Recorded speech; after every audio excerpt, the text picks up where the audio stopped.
I want this client who used to do weird things after they posted their videos. And it was either incredibly smart or incredibly stupid. Now, before I go into this, I have got full permission to talk about this from the client, although I can't give away their proper identity, but you'll get the idea. So to give you guys some context, these guys are based in the UK and they're based in solar, so renewable space, energy space. And their main contact there was, let's call her Molly, and let's call the company Solar Shindigs. I don't think they exist. If Solar Shindigs do exist, I'm sorry, this is not you I'm talking about.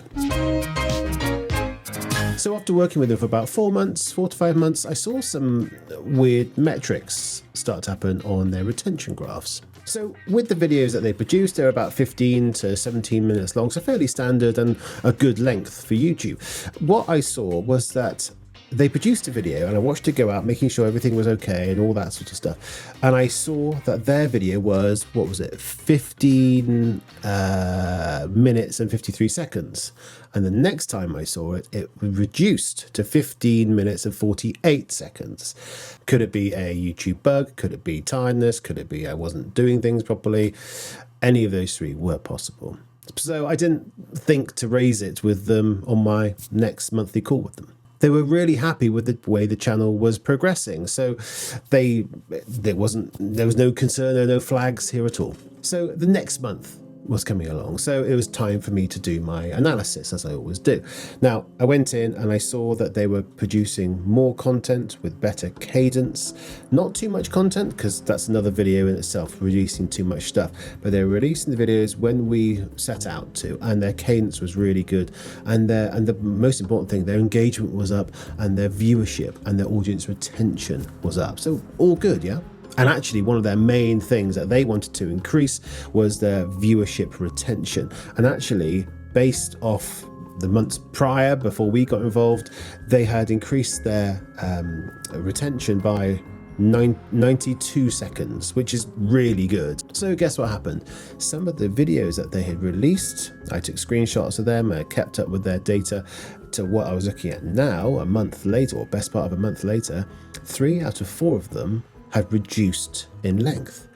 And now I was beginning to see a few red flags about, so I wondered what the hell was going on. And I should reiterate, this wasn't by much.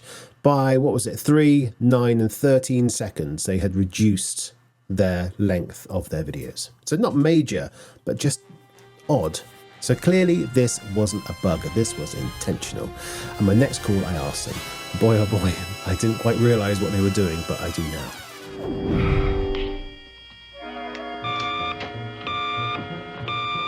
Sorry about the hold-up, Commissioner. What's the problem? Now, just to reiterate, I have got the full permission to talk about this from this client, just for your awareness, and for my clients and the audience, people who are watching this, to show that what they did and why it was good or bad, dependent on your viewpoint.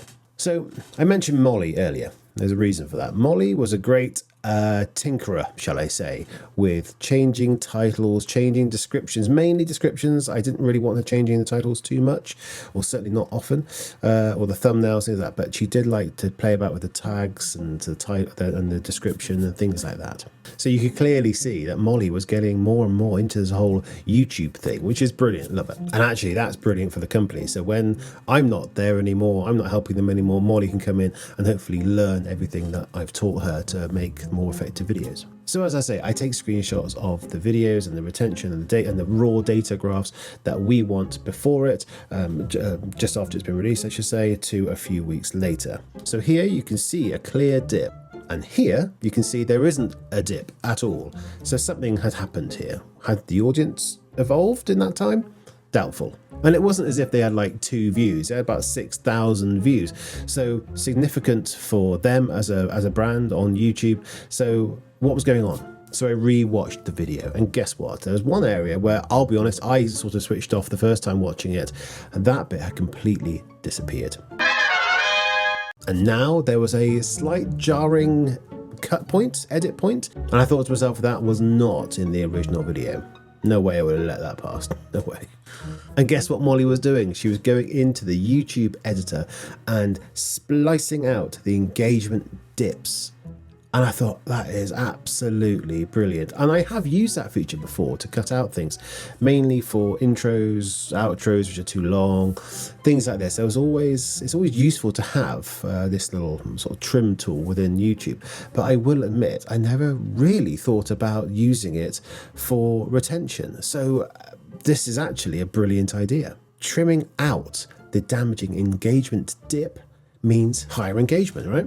Bravo, bravo, you have hacked the system. Brilliant. There's not many hacks left in YouTube, but you have done it. You have hacked the system. Aside from the slightly jarring edits, which not many people, but a few people in the comments noticed, you've done a great job. That's a brilliant idea. But before I go full guns, congratulations, and start spreading the word that this is the newest hack that YouTube have got, I just thought I'd hold out for a little bit of time just to see what the engagement charts and retention graphs are going to do. And now guess what happened? So a week went by and I went back in to check their analytics for their metrics that they want to really focus on. So things were going great across the board as a channel, as a whole, was going really well. So going in the right direction of what they wanted. But the thing with this one particular video, their dip had disappeared, completely gone, eradicated from history, was no longer there. Now, I'm not saying that getting rid of this dip in retention has increased engagement. Actually, according to this graph, everything has dipped down, but that could be to do with the lifespan of the video, and there's slightly less engagement over the period of time. But one thing I can definitively inform you guys is that trimming that dip out has not increased retention. So really, who won here? Don't know.